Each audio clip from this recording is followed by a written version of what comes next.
Good afternoon, Confessions family. I am back with another episode. Do you still remember that other story that was sent to me by one of our admins? Well, I am back. This is the continuation of that story about that lady who was saying that she saw a snake wearing a Doek.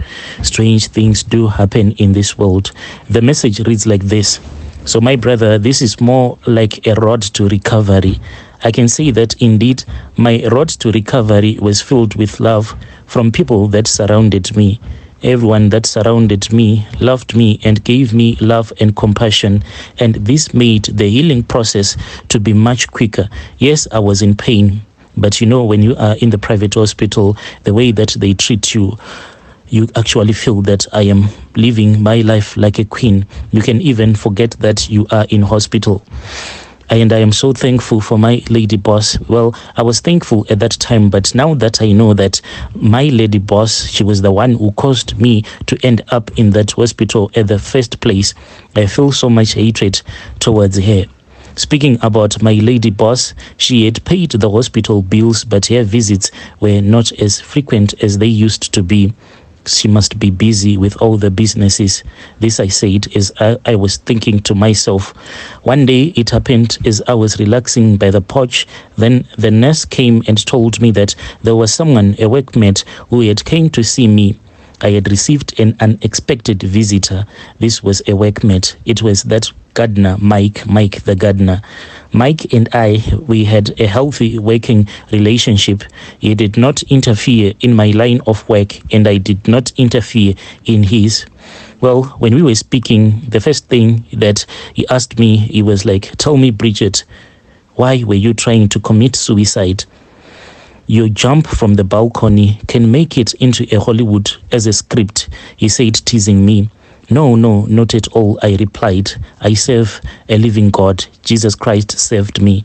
I could see in his eyes that the moment that I mentioned the name Jesus Christ, there was a sudden interest that was aroused in him. He then looked at me and he looked away. This guy, he had the habit of never looking at anyone directly in the eyes. But on that day, when he was sitting by my bed, he then looked at me and he said, "Promise me that you won't be a snitch. I have been meaning to tell you a story." Mike then told me this terrifying story. Mike said, a story that happened to Angela, Susanna. I then said, I remember. Oh yes, I remember. The duked snake had mentioned those names. How was Mike, Susanna, and Angela related? Did Mike know something that I did not? I must learn everything there is to learn, I said, as Mike was just looking at a distance as if he was doubting himself if he was supposed to tell me. I then said, let me try to ask this guy so that I can solve this mystery once and for all. Then Mike told me that there was a young girl who was named Susanna. She was a helper at the house. She had been taken off the streets by the lady boss. It seemed as if this was a habit, going around looking for desperate women, then picking them up, trying to uplift them, but this was no upliftment at all. She was actually using all of these young women for her rituals. Well, Susanna, she was an intelligent young girl who had came from a disadvantaged background. Susanna was a beautiful girl, so Mike told me, who just wanted to be better in her life. Susanna had caught the attention of the man of the house. Mike said that the very first day that the lady boss dropped Susanna at the house, Mike immediately knew that this Susanna, with the way that she was beautiful, she was going to cause a lot of problems in the house. Yes, she was poor, but her beauty was like the beauty of a fallen angel.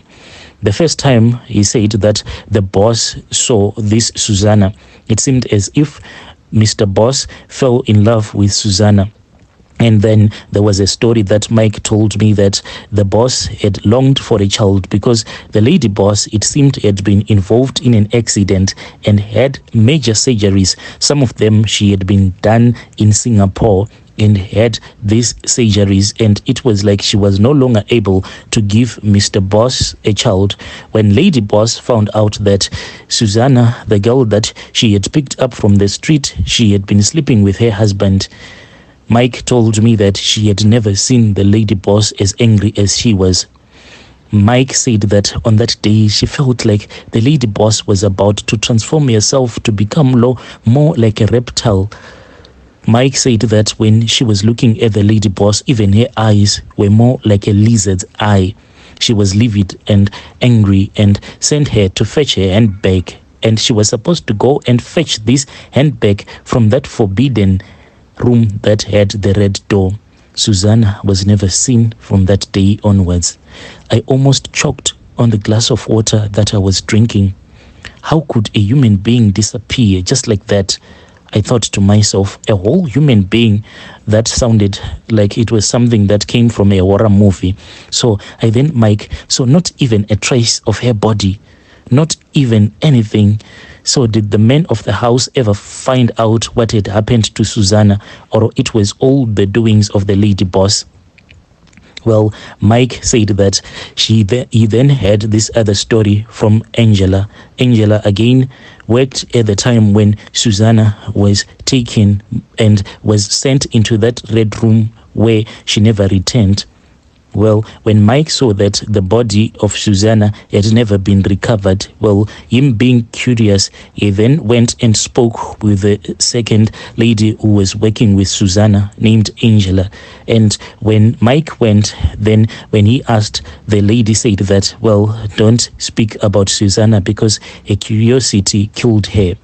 Mike said that he was told that Susanna's curiosity killed her.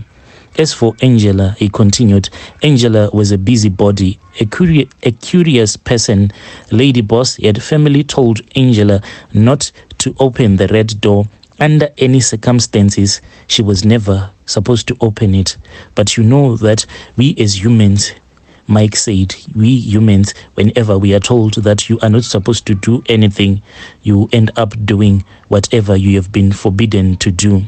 It was more like an experiment to her.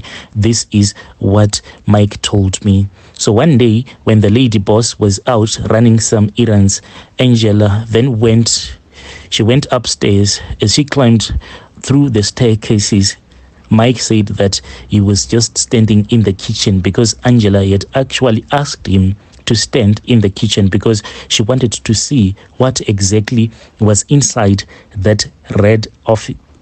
Because she wanted to find out what was inside that office that had the red door. So as Angela was going up the staircases, Mike said that I stopped her and I said, hold on a minute, let me give you this broom. Instead of you like opening the door with your hands, you'll just unlock the door, then push it using this other broom. Mike then told me that he then gave this Angela this other broom that could actually be extended so that it can be very long. Then Mike said that after Angela had called out to him that she had opened up the door and there was nothing in there, she was laughing because she found out that there were like bones that were all over the place. So she was like, maybe there is a cat that lives in this office.